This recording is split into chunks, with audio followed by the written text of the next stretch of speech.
Bonjour tout le monde, amis lecteurs, lectrices, écrivains, écrivaines. Alors, comment vous allez dans cette période un petit peu atypique, c'est le mot? On va pas trop parler de confinement parce que je crois que vous en entendez pas mal parler sur internet et puis il y en a marre d'entendre parler que de ça.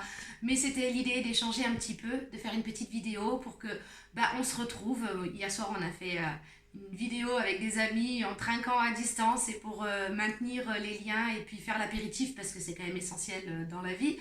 Mais aujourd'hui, je voudrais partager avec vous un petit peu le quotidien d'un écrivain en confinement. Alors en fait, je ne peux pas vous en parler si bien que ça parce que finalement, je ne suis pas que en confinement, étant donné que pour ceux qui le savent, je n'ai pas que ma vie d'écrivain, je suis également chef d'établissement adjointe et j'ai l'extrême chance de vivre sur mon lieu de travail. Donc forcément, qui dit confinement dit tu peux quand même continuer de travailler.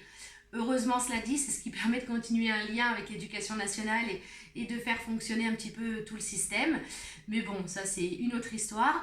Mais j'ai la chance de pouvoir rentrer le midi et le soir retrouver mes filles et mon mari qui, eux, sont bien en confinement et respectent scrupuleusement toutes les règles, comme j'espère tout le monde le fait, pour que ça fonctionne et puis qu'on puisse rapidement se retrouver en terrasse pour boire un verre et puis essayer d'oublier ce cauchemar.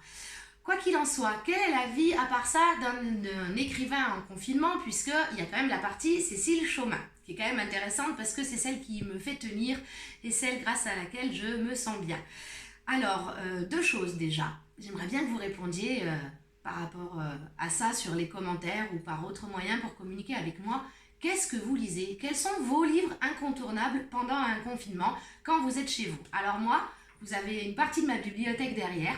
Et vous pouvez voir, pour moi, les incontournables, c'est Agatha Christie, que je pourrais lire et relire en boucle, parce que voilà, ça reste Hercule Poirot, ça reste Miss Marple, et j'ai besoin d'eux dans mon quotidien.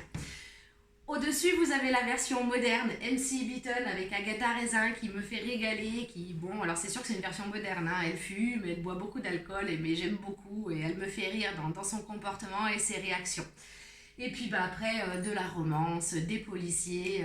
Mes filles lisent régulièrement et j'ai même vu mon mari piocher dans ma bibliothèque cette semaine. Donc, parce que si on ne voyage pas, c'est l'avantage des livres. Eux, ils permettent qu'on continue de s'échapper, de voyager, d'avoir l'esprit occupé et c'est l'essentiel.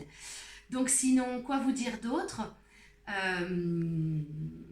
Rien de plus en fait. Ah si, peut-être vous parler un petit peu de ce qui va sortir.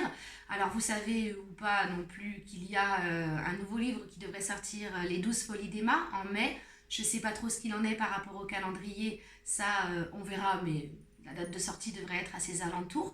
Et je suis en train d'écrire deux choses. Une petite bleuette, une jolie petite histoire de Noël qui devrait sortir hiver prochain, on verra, mais c'est un petit peu top secret, donc on en reparlera plus tard quand le projet sera bien abouti. Et j'ai commencé un autre livre en parallèle, mais complètement autre chose, rien à voir. Bon, ça c'est pareil, j'avance, j'aime pas trop en parler avant. Celui de Noël il est fini, donc je peux en parler, mais l'autre pas encore, alors je vous laisserai découvrir. Voilà, donc quoi vous souhaitez d'autre à part...